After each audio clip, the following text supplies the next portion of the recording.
नाज़रीन, इस वक्त हम मौजूद हैं रावी अर्बन डेवलपमेंट अथॉरिटी के ऑफिस में, और हमेशा की तरह जब हम बात करते हैं इस प्रोजेक्ट के बारे में कि किस तरह से रूडा जो है वो एक नया शहर आबाद करने जा रही है, और वो सिर्फ एक शहर ही आबाद नहीं हो रहा बल्कि मौजूदा एग्जिस्टिंग लाहौर के बहुत से इशूज़ को एड्रेस करके उनको सॉर्ट आउट करने की कोशिश करेगी, चाहे वो इन्वायरमेंटल इशूज़ हों, वो चाहे पानी के इशूज़ हों। हर साल हम कहते हैं कि सतह ज़मीन से पानी का लेवल कम होता जा रहा है, कैसे उसको बचाया जाएगा। पोल्यूशन अगर हवा में है और हमारे इन्वायरमेंट में है तो पानी में भी है, उसको कैसे एड्रेस किया जाएगा। कौन कौन से प्रोजेक्ट्स हैं जो रूडा ऑन बोर्ड लेकर उस पर काम कर रही है, और लोगों का इस पर ट्रस्ट किस हद तक बहाल हो चुका है, और किस तरह से इस पर मज़ीद काम किया जा रहा है। इस तमाम चीज़ों पर हम बात करेंगे। हमारे साथ इस वक्त director PR and communication Abid Latif Sindhu साहब मौजूद हैं, उन्हें हम खुशामदीद कहेंगे और इन तमाम इशूज़ को एड्रेस करने की कोशिश करेंगे। अस्सलाम वालेकुम सर, क्या हाल है? Thank you for inviting me. Abid साहब, मैंने जब इश्यूज़ का जिक्र किया तो वो इश्यूज़ वो हैं जो हम कई सालों से फेस करते चले आ रहे हैं, वो चाहे इन्वायरमेंटल हो, वो चाहे वाटर ट्रीटमेंट के हवाले से हो, वो सॉलिड वेस्ट के हवाले से हो, वो अनप्लान्ड सिटी के हवाले से हो। तो रूडा का जब भी जिक्र आता है, मैं हमेशा कहती हूँ कि प्लानिंग जो डेवलपमेंट की है वो बहुत ज़रूरी थी, जो कहीं पीछे रह गई लाहौर में, अब उसको लेकर आगे जाया जा रहा है। थोड़ा सा ओवरऑल बताइएगा रूडा के हवाले से। देखिए, एक तो सबसे पहली चीज़ के जो शहर हैं ये इवॉल्व होते हैं जी, और अर्बनाइजेशन जो है ये कॉन्टीन्यूस प्रोसेस है जो डिकेड जो सेंचुरीज चलता है। जैसे पुराना शहर आप सारे देख लीजिए। अच्छा, जब आपने नया शहर बनाना हो तो फिर आपको ये व्हील जो है दोबारा से इन्वेंट करना पड़ता है और इन्वर्सली उसको प्लान करना पड़ता है। अब शहरों में पहले ये होता है कि जी ऑल टाइप ऑफ गवर्नमेंट्स में से जो लोकल गवर्नमेंट है वो इवॉल्व होती है और फिर कोई अथॉरिटी बनती है। लेकिन जब आपने ऐसे एक नया शहर बनाना है तो पहले अथॉरिटी बनती है और फिर चीज़ों को इवॉल्व किया जाता है। सो इस लिहाज से अगर आप देखें तो ये उससे भी मुश्किल काम है कि आपने वो एस्पायरेशंस और उन चीज़ों का ख्याल रखते हुए इसको इवॉल्व करना है। अच्छा, जहाँ तक आपने बात की जी कि जो इश्यूज़ हैं, देखें जो रूडा है ये बेसिकली एक इंजीनियरिंग फीट है। इंजीनियरिंग फीट इस तरह से है कि आपने 46 किलोमीटर के ऊपर रिवर की दोनों साइड पे एम्बैंकमेंट्स बननी है, और वो एम्बैंकमेंट्स 3 लेयर में बननी है, और उनके साथ फिर शहर ने डेवलप होना है, और इसके साथ साथ 3 बैराजेस बनने हैं। बहुत सारे जो हैं वाटर ट्रीटमेंट प्लांट्स लगने हैं ताकि जो सीवेज आता है तकरीबन 1000 क्यूसिक का डेली शहर से वो रिवर में ना गिरे, क्योंकि अगर वो रिवर में गिरता रहेगा तो फिर वो मकसद हल नहीं होगा जिसके लिए आप ये सारा कुछ बना रहे हैं। बिल्कुल। और इसके साथ साथ जो लाहौर का एक बहुत बड़ा मसला है सॉलिड वेस्ट का, और लाहौर में ऑलमोस्ट ओवर 6000 टन जो सॉलिड वेस्ट है वो डेली जनरेट होती है, जिसका डिस्पोज़ल जो है तकरीबन 1.5 से 2000 टन का डिस्पोज़ल होता है। बाकी जो है वो it is now becoming a part of our environment, और वो वहीं पे जो अनऑथराइज्ड अनहाइजीनिकली तरीक़ों से वो शहर में फैल रही है। और over a period of time इसी की वजह से अगर आप देखें तो इस वक्त लाहौर में दुनिया के जो हम पोल्यूशन की बात करते हैं, हम स्मॉग की बात करते हैं, लेकिन जो लाहौर सिटी का सबसे बड़ा मसला है वो माइक्रो प्लास्टिक्स हैं जो लोगों के खुराक में जा रहे हैं, पानी में जा रहे हैं, जिसका हमें एहसास ही नहीं है, जो कि बहुत सारी बीमारियां, कैंसर, स्किन डिजीज़ और बर्थ के problems, stunted growth of the children, ये सारी चीज़ें एक कम्प्रीहेंसिव आप कह लीजिए कि हम क्योस के अंदर दाखिल हो चुके हैं। अच्छा, अब जो हमारे नए शेयर हैं वो ये कहते हैं कि जी रूडा जो है वो सिर्फ ग्रीन वॉश करता है, वो रूडा जो है इन चीज़ों को तो हैंडल नहीं कर सकता, ना वो करेगा। पहले भी हमसे ये बड़े बातें हुई हैं, पहले भी ये वादे हुए हैं, ये किसी ने कहा जाता है कि it's just gonna be concrete, ये इको फ्रेंडली पोल्यूशन, कहा जाता है कि it's going to be another jungle of concrete which will bloom and groom along the river, and इसका जो है बेसिकली ग्रीन वॉशिंग की जा रही है। देखिए, अगर आप जेनेरिकली समझें तो जो पहला चीज़ जो रूडा कर रहा है वो रिवर की ट्रेनिंग कर रहा है। अच्छा, रिवर की ट्रेनिंग जब होगी और रिवर कंट्रोल्ड होगा, अभी तो रिवर में पानी नहीं है क्योंकि रावी जो है इंडस बेसिन ट्रीटी की वजह से इंडिया ने उसका पानी रोक लिया। बिल्कुल, एक्सेप्ट फॉर फ्लड्स। तो हमारे पास सिर्फ बेन ही बेन है, Ben in terms of not having water and bane in terms of having excessive water when it is not required and we can't manage it. Treatment वाला element कहाँ से आएगा अगर पानी ही नहीं होगा, और अगर मतलब वो इट्स नॉट अ रिवर, तो फिर कैसे काम किया जाए? देखें, रूडा में पानी ऐसे आएगा कि जो मीन मंथ्स आते हैं, यानी जो बरसात के महीने हैं, ये जो जब पहला बैराज बनेगा तो उस बैराज को उन मीन मंथ्स में जब बारिश प्रेसिपिटेशन ज़्यादा होती है तो बारिश से उसको भरा जाएगा। और इसके अलावा उस पानी को जब ये पहले बैराज तक ये दरिया भर जाता है तो उसको मेंटेन रखने के लिए, उसमें एरोबिक लेवल मेंटेन रखने के लिए बैक्टीरिया, हेल्दी बैक्टीरियाज का लेवल और जो फ्लोरा एंड फौना है, मरीन फ्लोरा एंड फौना, उसको मेंटेन रखने के लिए उसमें डेली पानी चाहिए ताकि वो एरेशन होती रहे। तो वो BRB से ऑलमोस्ट 5000 क्यूसिक डेली पानी लिया जाएगा, ठीक है, जो कि उसमें दिया जाएगा। Irrigation department has already agreed to that and in our calculation the country की जो डिस्ट्रीब्यूशन है अवेलेबिलिटी ऑफ वाटर की, उसमें से इसको कैटर फॉर कर लिया गया है, ठीक है। सो इसी तरह जब दूसरा बैराज बनेगा तो वो यही पानी उसमें भी डाला जाएगा, उसको भी इसी तरह मीन मंथ्स में भरा जाएगा। और वो उसके साथ साथ ये होगा कि अब जो सबसे बड़ा इशू हमारा आ रहा है वो ज़मीन के नीचे वाटर टेबल जो है वो बहुत नीचे जा रहा है। बिल्कुल बिल्कुल। और जब आप पानी ज़मीन में, आप जब दरिया में पानी आ जाता है तो 1.2 से लेके 2 मिलीमीटर जो है पानी वो डेली सीप कर जाता है, ठीक है। सो इसका मतलब ये है कि सेंटीमीटर। सो अगर इसका मतलब है कि तकरीबन 1 फीट पानी जो है वो 15 दिनों में ज़मीन का लेवल बढ़ जाएगा, मीनिंग देयर बाय तकरीबन 5-6 महीनों में जो वाटर टेबल है वो राइज होना शुरू हो जाएगा और हमें उसका इफेक्ट नज़र आना शुरू हो जाएगा, क्योंकि नीचे जो is an old technique but उसको रीयूज करके रिवाइव करना, दैट्स समथिंग डिफरेंट। और सबसे बड़ी बात ये है कि वाटर के प्रॉब्लम का जो सोल्यूशन है जी, वो आपके टैप के थ्रू आप गाड़ी धोना कम कर दें, आप, ये इसका हल नहीं है। उसकी रीज़न ये है, देखिए हमारा तकरीबन 69% ऑफ वाटर इरिगेशन पे यूज़ होता है और हमारा 24% वाटर जो है इंडस्ट्रियल जो यूजेज है उसमें होता है। 8% वाटर जो है वो डोमेस्टिक यूज़ है, मैं पूरी कंट्री की बात कर रहा हूँ। तो उस 8% में से आप टैप का कंट्रोल करके, आप कार वॉश को कंट्रोल करके, आप और जो डोमेस्टिक और म्यूनसिपल रिक्वायरमेंट्स हैं उनको कंट्रोल करके 8 में से आप 2 बचा लेंगे, चलिए 4 बचा लेंगे, तो जो 69 आपका ज़ाया हो रहा है थ्रू इरिगेशन सिस्टम, उसको कौन देखेगा? उसको कौन देखेगा? तो river is actually the solution. बिल्कुल सही। एंड आई थिंक ये बड़ा पूरी वेल रिसर्च्ड और तमाम एस्पेक्ट को मद्देनज़र रखते हुए प्रोजेक्ट जब शुरू किया जाए तो फिर आप जितना मर्जी तनकीदी सवाल पूछ लें, जवाब भी मौजूद है और वो ऑन ग्राउंड इन रियलिटी नज़र भी आ रहा है। इस पर मज़ीद भी हम बात करेंगे, इको फ्रेंडली कैसे है ये प्रोजेक्ट, हमारे इन्वायरमेंट पे किस तरह से इसके पॉजिटिव एस्पेक्ट्स आएंगे और उन पर क्या काम किया जा रहा है। एक छोटी सी ब्रेक लेते हैं, दोबारा हाजिर होंगे।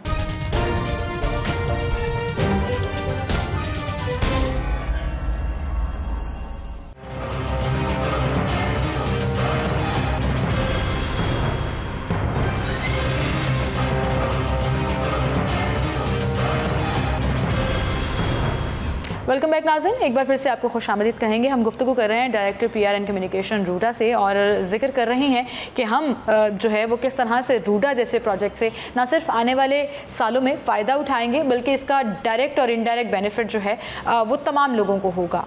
सर, ये जिस तरह हम जिक्र कर रहे थे कि हमने फ्लडिंग की बात भी की, वाटर ट्रीटमेंट की बात भी की, सॉलिड वेस्ट की बात भी की, अब हम जब इन्वायरमेंट के ऊपर आ जाते हैं तो एक और बहुत बड़ा इशू जो पिछले कई सालों से, and to be very exact 2016 के बाद से एग्जैक्टली सामने आना शुरू हुआ, वो स्मॉग का था कि हम दरख्त कम होते जा रहे हैं, कंक्रीट ज़्यादा होती जा रही है, इन्वायरमेंट इतना पोल्यूशन से भर गया है कि Lahore one of the top polluted countries की लिस्ट में आता है। कैसे इसमें रूडा अपना रोल प्ले करेगा? देखें, ये जो पोल्यूशन इंक्रीज़ हो रही है वो अनकंट्रोल्ड अर्बनाइजेशन की वजह से इंक्रीज़ हो रही है, क्योंकि जब अनकंट्रोल्ड अर्बनाइजेशन होती है तो उसके साथ साथ उसी तरह की इंडस्ट्री भी लगती है, फिर everything is basically generating carbon, every household, every vehicle, everything which is functioning, even human being they are also. अब इसका हल क्या है? इसका हल अगर आप सिंपल टर्म्स में देखिए तो वो दरख्त लगाना है, क्योंकि एक ट्री जो है वो साल में 22 kg प्रोड्यूस करता है, कार्बन डाइऑक्साइड को कन्वर्ट करता है ऑक्सीजन में। एक ह्यूमन बीइंग जो है वो एक दिन में 4 पाउंड्स कार्बन डाइऑक्साइड प्रोड्यूस करता है। सो पहला तो हल ये है कि प्लांटेशन की जाए। दूसरा हल ये है कि ये जो जिंजर ग्रोथ हो रही है, जो कि अनकंट्रोल्ड अर्बन ग्रोथ हो रही है, डेवलपमेंट हो रही है, इसको कंट्रोल किया जाए और इसमें जो एक certain amount of green areas हैं वो रखे जाएँ।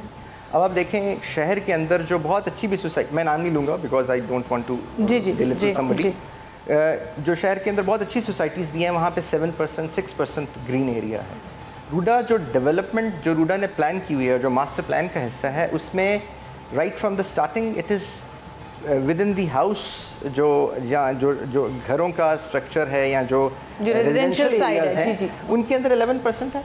और इसके अलावा जो पार्क्स और जो दूसरी चीज़ें करके वो 33% हो जाएगा। एंड दैट इज़ मैंडेटरी, मतलब ऐसा तो नहीं होगा पहले शो कराया और उसके बाद दैट इज़ मैंडेटरी। वो तो, और वो ये जो डेवलपमेंट है ये भी POD के प्रिंसिपल पे है, पेडेस्ट्रियन ओरिएंटेड डेवलपमेंट। ज़बरदस्त। तो ये उसकी बेस पे है, ये सारी बातें नहीं हैं, it's a part of the study. ये मास्टर प्लान में अप्रूव हो चुका है, रोटा के बोर्ड से अप्रूव हो चुका है, and this is what is going to be, ये सारी ये इम्प्लीमेंट हो जी। और इसके अलावा देखिए कि अब हमारे पास चॉइस नहीं है। देखें, अफ़गानिस्तान एक लैंडलॉक्ड कंट्री है। अफ़गानिस्तान में शायद आपको ये बात नहीं पता होगी कि वो पिछले 1.5 साल से एक रिवर खोद रहे हैं डेजर्ट के अंदर, और जब उन्होंने वो 170 किलोमीटर वो रिवर खोद लिया तो तब दुनिया को बताया, विच इज़ एक्चुअली टोटल जो है वो 244 किलोमीटर्स का रिवर है, जो अमू दरिया से उन्होंने लिंक करना है। और ऊपर के जो उनके तीनों प्रोविंसेस हैं, उनको जब वो लिंक कर देंगे तो 10 लाख एकड़ से ज़्यादा उनके पास एरिया आ जाएगा जिसको वो इरीगेट करके गंदम लगा सकते हैं। सो इन 2025 और मे बी 2026 वो 20% जो गंदम प्रोड्यूस करते हैं अपनी पॉपुलेशन के लिए, उससे वो सेल्फ सफिशेंसी 100% पे कन्वर्ट हो जाएंगे। The same way Egypt is also developing an artificial river, जो कि जिसको वो लिंक करना चाहता है नाइल के साथ, और नाइल के साथ लिंक करके। सो हमारे पास चॉइस नहीं है। जो पानी के इश्यूज़ हैं, आने वाला जो टाइम है इसमें वाटर स्केर्सिटी है। ऑलरेडी हम जो है वो 1000 गैलन पर पर्सन पर डे से 5000 गैलन पर पर्सन पर डे से रिड्यूस होकर 47 में 1000 पे आए, और अब 1000 से 500 पे आ रहे हैं, जो कि water scarcity and it is alarming. So हमारे पास ये चॉइस नहीं है। और जो पोल्यूशन की आपने बात की कि हम इसको कैसे फ़ाइट करेंगे, हमारा जो अभी हमने latest, I think RUDA would be the first one, जो कि United States building control council है, उसकी हम मेंबरशिप ले रहे हैं।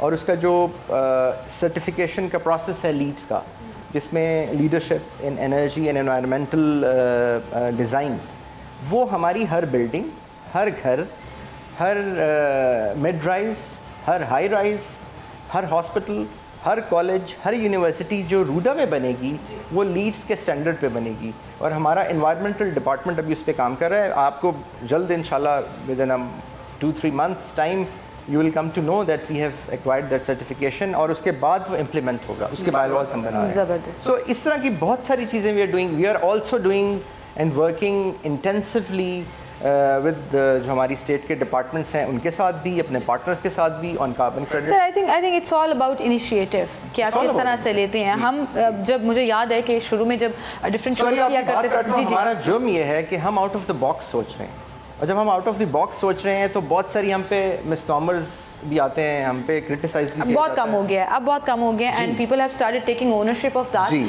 क्योंकि लोगों का ट्रस्ट ना सिर्फ with the passage of time बहाल हुआ, बल्कि आपके जो रिकॉर्ड ब्रेकिंग टाइम फ्रेम्स में जो ऑन ग्राउंड चीज़ें नज़र आना शुरू हो गई, वो उसकी मैं एग्जांपल अगर इंडस्ट्रियल जोन के साइड पे देना चाहूँ या चार बहार की साइड पे देना चाहूँ, तो वो ऑन ग्राउंड नज़र भी आती हैं। तो वो एक ट्रस्ट जो डेफिसिट था वो अब ट्रस्ट में कन्वर्ट हो चुका है। और मैं बात कर रही थी कि हम बड़े रोते होते थे कि पानी सतह ज़मीन से नीचे जा रहा है और लाहौर कराची ना बन जाए जहाँ पर हमें इस्तेमाल के लिए भी पानी खरीदना पड़े। तो बजाय इसके कि हम कराची बन जाएं, हम कराची को एक आइडिया दे रहे हैं कि लाहौर में एक ऐसा प्रोजेक्ट बन रहा है जो कि मॉडल हो सकता है पूरी कंट्री के लिए। जब ये कंप्लीट हो जाएगा तो it will be a RUDA project, it will be another city, but also an model city for other cities to follow, for other provinces to look. मैं तो जी अक्सर ये कहता हूँ कि रूडा जो है ना, it is a project which has to be emulated by other cities. देखिए हमारे बहुत सारे शहर दरियाओं पे हैं, तो वो एक एग्जांपल सेट हो जाएगी लाहौर में, और फिर उसके बाद आप रेप्लिकेट कर सकते हैं। आप रेप्लिकेट कर सकते हैं। फैसलाबाद, मुल्तान, भावलपुर, हैदराबाद, बहुत सारे शहर हैं हमारे। सो ये वहाँ पे रेप्लिकेट हो सकता है। बिल्कुल। और देखें, अब कॉन्फिडेंस की आपने बात की, हमारा जो प्रोजेक्ट है चहारबाग का, वो हमारा विद इन डेज सारे का सारा वो इट इज़ ऑलमोस्ट बहुत अच्छा रिस्पांस था, मैसिव रिस्पांस था। इस तरह जो हमारा अभी इसका सेकंड फेज़ भी आना है जो कि इंशाल्लाह आ रहा है, उस पर भी बहुत तेज़ी से काम हो रहा है, और उसमें जो इन्वेस्टर्स हैं और जनरल पब्लिक है, उनका मैसिव रिस्पांस है और बहुत ज़बरदस्त इंटरेस्ट है। उसकी वजह ये है कि वो टाइम पे बना, टाइम पे डेवलपमेंट हुई और लोगों को डिलीवर होता है और वो डेवलपमेंट नज़र भी आ रही है। वो जिस तरह से कटिंग्स वहाँ पर हो चुकी, कमर्शियल साइट्स डिक्लेयर कर दी गई, very ideal location near to ring road, तो वो एक ज़बरदस्त चीज़ है। और जब ऐसी अपॉर्चुनिटी आए तो लोग उसको ज़रूर ऑप्ट करते हैं। एब्सोल्युटली। जॉब क्रिएशंस के अंदर रूडा बड़ा एक इंपॉर्टेंट रोल प्ले कर रहा है। देखें, क्योंकि रूडा एक नई अथॉरिटी है और रूडा जो है वो एक्सपेंशन उसकी हो रही है। और अभी हमने रिसेंटली कोई अराउंड ओवर 100 और 200 के दरमियान में वैकेंसीज थी, वो न्यूज़पेपर में जो एक तरीक़ाकार है उसमें अनाउंस हुई, उसके प्रोसीजर्स उस तरह से अडॉप्ट किए गए और वो काफ़ी सारे उसमें से कंप्लीट हो गए हैं, कुछ अभी इन प्रोसेस हैं। सो जॉब क्रिएशन ना सिर्फ विद इन दी रूडा हो रही है, बल्कि जब ये एक्टिविटी इन्हेंस होगी, जो हम रिवर ट्रेनिंग कर रहे हैं उसके ऊपर बहुत सारे जो लोग अब काम कर रहे हैं, जो एम्बैंकमेंट्स बन रही हैं, वहाँ बहुत सारी टेंडर जिसके पास भी जाए लोग तो काम पे आएंगे ना। वो लोग जो रो रहे हैं कि पिछले कई सालों से बेरोजगार हैं, चाहे वो एक मजदूर है चाहे वो एक इंजीनियर है, वो अगर उस प्रोजेक्ट के साथ लिंक्ड अप होगा तो काम तो मिलेगा ना। विद इन रूडा सिर्फ रूडा का ऑफिस ही तो नहीं है, it has a vast field. फिर जो हमारा इंडस्ट्रियल एरिया है, आप देखिए उसको हम एक तो उसको बहुत सारा उसको मॉडर्नाइज कर रहे हैं, जो पहले से इंडस्ट्री थी। और वहाँ पे जो सीवरेज सिस्टम का काम किया गया, that was an amazing project, जो बहुत ज़्यादा ज़रूरत थी काफ़ी अरसे से, वो कंप्लीट हो गया। वैसे जी वो कंप्लीट हो गया, ऑलमोस्ट कंप्लीट हो गया है। वो रोड की जो है कार्पेटिंग हो गई है, सीवरेज बिछ गई है, काफ़ी जगहों पे वो लिंक कर गई है, काफ़ी जगहों पे अभी थोड़ी सी जगहों पे वो लिंक करना बाकी है, बट इट्स ऑलमोस्ट डन। इसके साथ साथ जो नया इंडस्ट्रियल एरिया होगा जी, उसके अंदर जॉब क्रिएशंस होंगी। फिर हम जो हम प्लान कर रहे हैं, which is part of the master plan, उसमें इंडस्ट्रियल जोन और आएंगे, उसमें टेक्नोलॉजी के जोन्स आएंगे और बिज़नेस, और ये डिफरेंट जोन्स बनाएंगे जो कि हमारा इंडस्ट्रियल जो हमारी आप कह लीजिए कि एक तो जॉब क्रिएशन में भी और मुल्क की इंडस्ट्रियलाइजेशन में भी, I think it will take us leap and bound. ज़बरदस्त। आप एक लास्ट क्वेश्चन मैं आपसे ज़रूर पूछना चाहूँगी कि अक्सर लोग ये कंफ्यूज हो जाते हैं कि with current scenario, political scenario कह लीजिए, गवर्नमेंट लेवल पर कह लीजिए, क्या कभी रूडा के ऊपर कोई इफेक्ट पड़ता है या इस प्रोजेक्ट के ऊपर कोई इफेक्ट पड़ता है? देखिए, रूडा क्योंकि कोई पॉलिटिकल प्रोजेक्ट नहीं है और 2014 में जो उस वक्त प्राइम मिनिस्टर थे नवाज शरीफ साहब, उन्होंने इसको कंसीव किया, उन्होंने इसकी स्टडी कराई, फिजिबिलिटी करवाई। फिर जब नेक्स्ट प्राइम मिनिस्टर आए इमरान खान, तो उन्होंने भी इसको ओनरशिप ली, हमने देखा कि जी। फिर उसके बाद बहुत सारी अभी पिछले 1-2 साल के अंदर 2-3 गवर्नमेंट्स प्रोविंशियल भी चेंज हुई हैं। So everybody owns this because RUDA is a national project. ये कोई कोई एक ख़ास किसी पॉलिटिकल पार्टी का या किसी पॉलिटिकल सेगमेंट का प्रोजेक्ट नहीं है, ये कंट्री का प्रोजेक्ट है। क्योंकि रूडा के जो बेंचमार्क्स रूडा ने जो सेट किए हैं और जो गोल्स हैं और ऑब्जेक्टिव्स हैं, वो पब्लिक फ्रेंडली हैं, वो लोगों के लिए हैं, तो इसलिए ये सबका प्रोजेक्ट है। बिल्कुल सही, आपने ये सही कहा कि ये कोई सियासी प्रोजेक्ट नहीं, अवामी प्रोजेक्ट है। और जब आवाम की भलाई के लिए और आवाम के फ़ायदे के लिए कोई प्रोजेक्ट चल रहा हो, तो फिर वो सियासी जमातें हों या सियासी लीडर्स हों, वो भी उस तरफ झुक जाते हैं कि आवाम की भलाई जो है वो ज़रूर होनी चाहिए। एंड आई रियली होप कि जब ये प्रोजेक्ट कंप्लीट हो, इसके वो तमाम बेनिफिट्स मैं और आप ही क्या, हमारी आने वाली नस्लें जो हैं वो ज़रूर इंजॉय करेंगी, क्योंकि कहीं ना कहीं हमने अपने लाहौर को ख़राब भी किया। अनप्लान्ड अर्बनाइजेशन का जिक्र कर लीजिए, हम अपने बिहेवियर्स के जिक्र कर लीजिए, सिविक रिस्पॉन्सिबिलिटीज़ जो हम नहीं निभा सके उसका जिक्र कर लीजिए। तो जब हम आज मॉडर्न वर्ल्ड की बात कर रहे हैं, मॉडर्न टेक्निक्स की बात कर रहे हैं, तो कहीं ना कहीं जब ऑन ग्राउंड हम इसको देखेंगे तो हमारे एटीट्यूड्स में भी तब्दीली आएगी। We would want another better city और कंट्री जिसमें हम अपना रोल प्ले कर सकें। एंड रूडा की ये तमाम काविशें we really appreciate it and good luck for this. And आगे भी जो आपके प्रोजेक्ट्स हैं उनके लिए आई रियली होप कि उसका एक्चुअली ग्राउंड पे जब तासुर नज़र आएगा और वो ऑन ग्राउंड नज़र आएंगे तो आवाम जो है उसको और ज़्यादा उसके बेनिफिट्स जो हैं वो पहुंच सकेंगे। Sir thank you so much. It will be इंशाल्लाह नॉट टू लॉन्ग, सून जी, विदिन अ ईयर इंशाल्लाह ये सारी चीज़ें नज़र आना शुरू हो जाएंगी। Well thank you so much sir, आप हमारे साथ मौजूद थे। नाज़रीन एक ब्रेक लेते हैं, दोबारा हाजिर होंगे।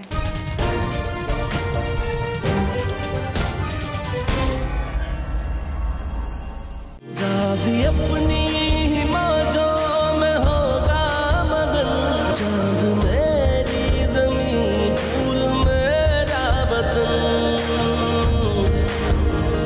वेलकम बैक नाज़रीन, एक बार फिर से आपको खुशामदीद कहेंगे। और अभी रिसेंटली जो इंडिपेंडेंस डे गुजरा, बहुत से ऐसे लगा कि कॉन्फ्लिक्ट्स भी सामने आए, बहुत से ऐसे नेगेटिव रिमार्क्स भी सामने आए जहाँ पर हमें लगा कि हमें उसको एड्रेस करने की ज़रूरत है, क्वेश्चन करने की भी ज़रूरत है, और फिर कहीं ना कहीं अपना पॉइंट ऑफ व्यू और अपना जवाब सामने रखने की ज़रूरत है कि पाकिस्तान है तो हम सब हैं, और इसकी ओनरशिप हमें इंडिविजुअल लेवल पर भी लेनी है, डिपार्टमेंटल लेवल पर भी लेनी है, सिस्टम वाइज भी लेनी है, इंटरनेशनली भी लेनी है। और अगर कॉर्पोरेट सेक्टर और डिफरेंट डिपार्टमेंट्स जो हैं वो इसकी ऑनरशिप लेना शुरू कर दें तो कहीं ना कहीं हम इसको बचा भी सकते हैं, इसकी डिग्निटी को ना सिर्फ रेज़ कर सकते हैं बल्कि बता सकते हैं कि ये जो हमारा प्यारा वतन है और इसकी जो आज़ादी है ये दुनिया में कहीं नहीं है। और जितनी मोहब्बत हमें पाकिस्तान से है और पाकिस्तान जितना कुछ हमें देता है, इसकी रियलाइजेशन के लिए बार बार रिमाइंडर्स भी ज़रूरी होते हैं। और कुछ ऐसे प्रोजेक्ट्स मैंने रिसेंटली देखे, कुछ ऐसे आप मिली नगमे कह लीजिए, कुछ ऐसे एड्स कह लीजिए, कुछ ऐसे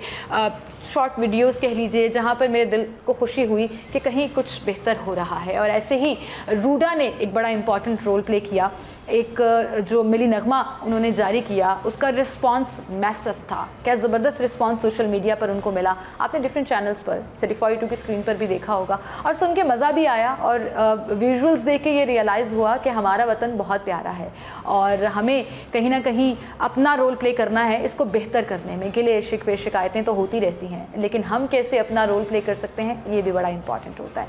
so what was the idea behind this song, और जो इतना ज़बरदस्त रिस्पांस आया, क्या वाकई में रूडा ये एक्सपेक्ट कर रहा था कि आउट ऑफ द ब्लू जाकर वो एक ज़बरदस्त सी चीज़ करेंगे और लोग उसको ना सिर्फ पसंद करेंगे बल्कि उसके साथ अपनी जो फीलिंग्स हैं वो एसोसिएट करेंगे? इस पर हम बात करेंगे। हमारे साथ मार्केटिंग डायरेक्टर रूडा अहमद सलमान साहब मौजूद हैं, उन्हें मैं खुशामदीद कहूँगी। अस्सलाम वालेकुम जी। अस्सलाम वालेकुम सर, क्या हाल है? बिल्कुल ठीक सर, पहले तो congratulations, it was a very different idea but you got an amazing response. कैसा लगा आपको? एक्सपेक्ट कर रहे थे कि हम जो ये करने जा रहे हैं इसका रिस्पांस ऐसा होगा? हम हमेशा ही एक्सपेक्ट करते हैं, जो भी हम कोशिश करते हैं, जो भी हम काम करते हैं उससे हम यही एक्सपेक्ट करते हैं। लेकिन आपने बड़ी खूबसूरत बात की अपने इंट्रो में कि ये बड़ा ज़रूरी है कि हम रिमाइंडर्स देते रहें। ये जिस जनरेशन से हम बिलोंग करते हैं वहाँ पे हम बड़े खूबसूरत मिली नगमे सुनते थे, और जब भी हम कोई नया नगमा सुनते थे, उसका रीडू सुनते थे तो गूज़ बम्प्स आते थे और एक जो है ना जोश भर जाता था। इट्स बिन लॉन्ग कि वो फीलिंग कभी आई हो दोबारा उस तरह की कुछ मुझे आई है। Trust me, let me tell you, अभी ऑफ एयर जब मैं दोबारा से एक दफ़ा वो सुन रही थी तो आई जेन्युइनली गॉट गूज़बम्प्स कि yes, this is my Pakistan and this is the positive side of it. देखिए, हमने जो इसका टेस्ट रखा था ना, हमने इंटरनली जो इसका टेस्ट रखा था कि हम अपने कोलीग्स को हम सुनवाते थे और हम उनसे कहते थे कि गूज़बम्प्स आए या नहीं, फील आई। तो वी एक्चुअली टेस्टेड इट। और जब हम ये बना रहे थे, अभी मैं आपको बताऊं कि इसका बैकग्राउंड ये है कि जिस टाइम का मैं जिक्र कर रहा हूँ उस वक्त हमारी सिलेबस की किताब में ये होता था, चांद मेरी ज़मीन फूल मेरा वतन। तो हमें बड़ा मज़ा आता था, बड़ा एंजॉय करते थे, गाते भी थे उस वक़्त। तो उसके बाद ये गुम गया, और अभी जब 14 अगस्त पे हमने सोचा कि हम कुछ ट्रिब्यूट दें, कुछ अपनी तरफ से कंट्रीब्यूट करें, तो यही हमारे सामने आया। बड़ा चैलेंज था, ये एक बहुत बड़ा मिली नगमा है और इसको देखें आप, किसी मतलब जैसे मोनालिसा को, वैन गॉग को आप दोबारा नहीं बना सकते, आप इसी तरह किसी बड़ी चीज़ को दोबारा नहीं बना सकते, उसका हक अदा और वो फ्यूजन जो पता नहीं पसंद आएगी या नहीं आएगी। दूसरा बड़ा चैलेंज ये कि जो बच्चे आज हैं वो सारंगी, तबला, सितार उनको समझ नहीं आता, बट उनकी जज्बा तो वही है, उनकी पैट्रियाटिज़म तो वही है, लेकिन जब उनसे उनकी ज़ुबान में बात करेंगे तो उनको पता चलेगा। तो that was the biggest challenge. So हम लोगों ने फिर इसको लिखना शुरू किया।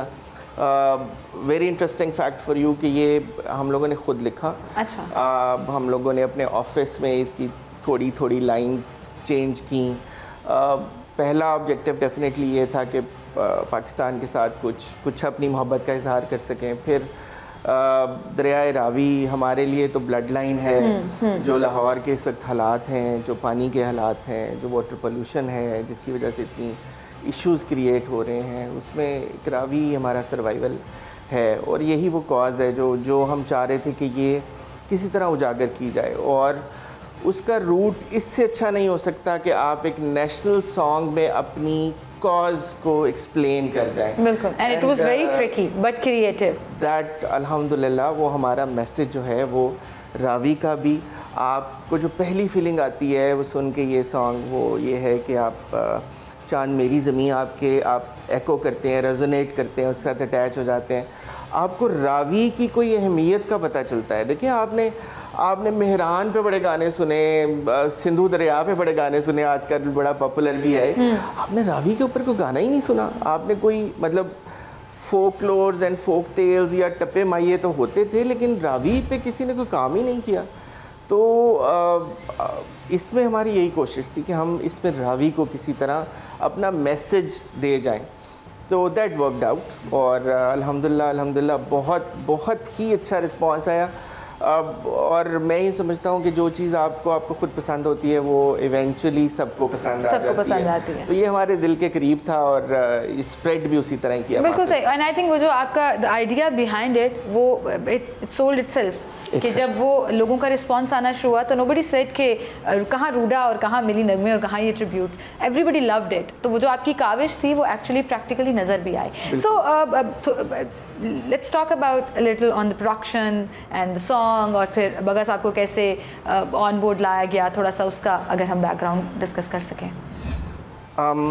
इसका जो इसमें कुछ भी नहीं था जी। ये जो बड़े बड़े लफ्ज़ हैं ना, प्रोडक्शन और पोएट और सॉन्ग राइटिंग और डीओपी और direction and film making, actually कुछ भी नहीं था। हम लोगों के पास डेफिनेटली हम पब्लिक मनी के ऊपर होते हैं और पब्लिक फंड्स पे होते हैं, और हमारी कोशिश ये होती है कि हम उनको डेवलपमेंटल साइड के ऊपर ही स्पेंड करें। इस साइड पे हमारे पास बजट्स ऑलमोस्ट नहीं होते।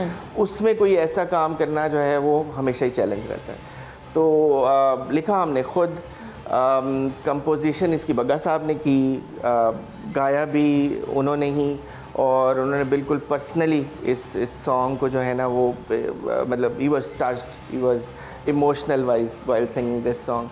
तो ये सिंगल टेक में हुआ। ये हमने ये 3 घंटे में ये उनके स्टूडियो में कंप्लीट करके कंपाइल कर लिया था। ज़बरदस्त। और इसकी एडिटिंग हमने खुद की, सारे का सारा। कोई इसमें so nothing was outsourced, no big budgets, no nothing. It was just simple feeling and आप you won't believe it कि अगर मैं आपको बताऊं, जो मैं बता नहीं सकता, लेकिन ये है कि अगर आपको बताऊं कि इस पे कितने पैसे लगे तो आप मानेंगे नहीं कि इतने तो ट्रांसपोर्टेशन चार्जेस भी नहीं होते जब आप कोई छोटी फिल्म करते हैं। बट मैं ये समझता हूँ कि कोई भी अच्छा काम करने के लिए ना वो पैसों का या बजट या फंड्स का मरहूने में नहीं होता। अच्छी चीज़ है तो खुद ब खुद चल जाती है, खुद ब खुद चल जाती है। हार्ड वर्क होना चाहिए, नीयत होनी चाहिए, सबसे बड़ी बात, वो खुद ब खुद हो जाती है। अच्छा, इन दी एंड चूँकि मेरे पास टाइम कम है और आपने एक डॉक्यूमेंट्री भी इसके साथ जो है वो रिलीज़ की जिसमें पूरे पाकिस्तान का बैकग्राउंड और किस तरह से हमने पाकिस्तान हासिल किया। आई वाज टच्ड, कायदे आज़म की वो स्पीच से शुरू हुई और वो किस तरह से गई। ओवरऑल अगर मैं, चूँकि आप बहुत कम TV पर आते हैं और मार्केटिंग साइड से हमें बात करने का मौका नहीं मिलता, लेकिन since we doing program on RUDA, so मुझे बताइए कि अब तक रूडा जो है उसका पर्सपेक्टिव चेंज हुआ है आवाम में बहुत ज़्यादा। मुझे शुरू के दिन भी याद है जब लोग बहुत क्रिटिसाइज़ करते थे एंड लेबल लगा देते थे कि ये तो बस ख़त्म होने वाला है, बट नाउ दे सी कि वाकई में एक और शहर आबाद होने जा रहा है। तो वो उस बारे में थोड़ा सा बताइएगा, अगर आप एक ओवरऑल सिनॉप्सिस दे सकें इसका। देखिए, इसमें 2 सवाल हैं आपके। एक तो ये कि जो परसेप्शन चेंज हुई है वो we have came long way. 3 साल हमें इंसेप्ट हुए में और उसमें मैं ये समझता हूँ कि it was hard way, but बहुत ज़्यादा चेंज आई है। जब हमने स्टार्ट किया था तो लोग यकीन भी नहीं करते थे कि ये एग्जिस्ट भी करती है, ये हो भी सकेगा कि नहीं। लेकिन अब लोगों को वो नज़र आना शुरू हो गया है, ऑन ग्राउंड भी चीज़ें हैं, लेकिन हम ये समझा पाएँ कि ये कितना ज़रूरी है, ये आपके फ़ायदे के लिए है। मैं तो मतलब बहुत कॉन्फिडेंटली ये कह सकता हूँ कि it's a gift to the country, not only the province but to the country. ये इतना ज़्यादा इकोनॉमिक एक्टिविटी, इतनी ज़्यादा जॉब क्रिएशन, इतनी ज़्यादा रिसोर्स यूटिलाइजेशन, FDI, हर चीज़ के ऊपर इसका एक मेगा इम्पैक्ट है। और अल्हम्दुलिल्लाह अब लोगों को यकीन आना शुरू हो गया, बिकॉज़ अब आप जैसे दोस्त जब हमारे पास आते हैं, जब लोग जॉब के लिए अप्लाई करते हैं, जिन लोगों से हम इंटरेक्ट करते हैं फॉर द बिज़नेस इन्वेस्टमेंट, उन लोगों से जब हम बात करते हैं तो हमें बड़ा ओवरवेलमिंग रिस्पांस मिलता है।